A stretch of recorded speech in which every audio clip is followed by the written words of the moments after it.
Welcome to this week's episode of the Everything You Need to Know Spinal Show. I am Dr. Jamie Richards, and I'm in my car again as a repeated location for these episodes, ready to head into office number 2, which in this case today is Starbucks, talking about the upper cervical part of the spine. It's been a series we've been doing. I covered this last week, and we're specifically focusing on, with the upper cervical spine, the occiput, which is the skull, the C1 vertebrae, which is the atlas, and the axis vertebrae, which sits underneath that. So that three-part complex protects a very vital area known as the brainstem.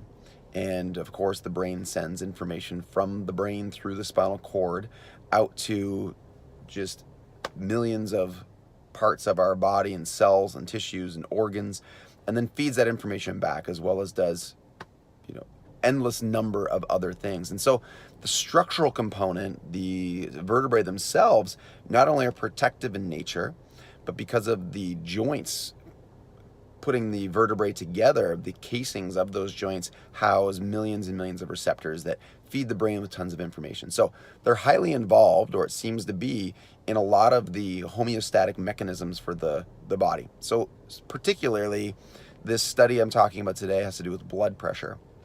So in 2007, Journal of Hypertension, or I believe Journal of Human Hypertension, they did a study where they looked at upper cervical alignment, or the correction of an upper cervical shift in people who had never been exposed to blood pressure medication before. So they were stage 1 hypertensive, no blood pressure medication, did the analysis, made the correction, and then measured the blood pressure over a period of time post-correction.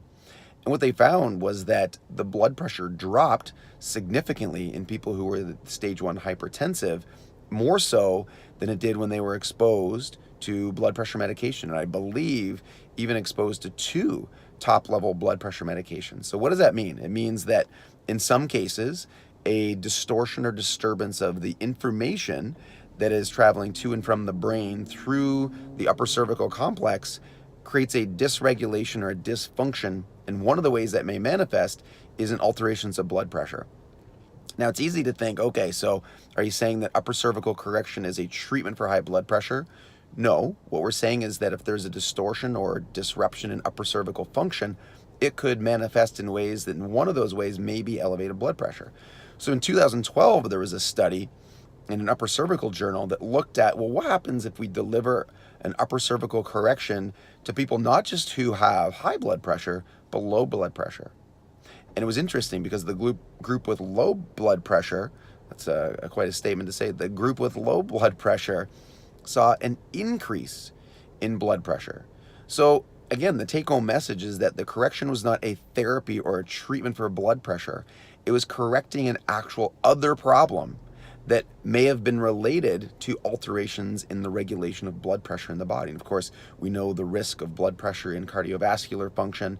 And so obviously, coming up with strategies that are non-pharmaceutical to address underlying issues versus just popping pills at the first chance in order to lower blood pressure. We're not suggesting that in some cases blood pressure doesn't need to be addressed. You can reach extreme cases that are very, very dangerous. But the problem obviously isn't that there's a reduction of blood pressure medication in the body. There's clearly something happening. Now, it could be physical, mechanical problems like a distortion or a problem with the upper cervical spine. It could be a host of other things. It could be dietary. It could be poor mobility, lack of exercise, all kinds of other inflammatory processes. So again, where are we saying? What are we saying? Upper cervical spine is very, very important. One of those areas that may be important in is the regulation of blood pressure in the human body. So thank you for watching the Everything You Need to Know Spinal Show. Tune in next week where we'll talk about something to do probably with the spine. Make it a great day.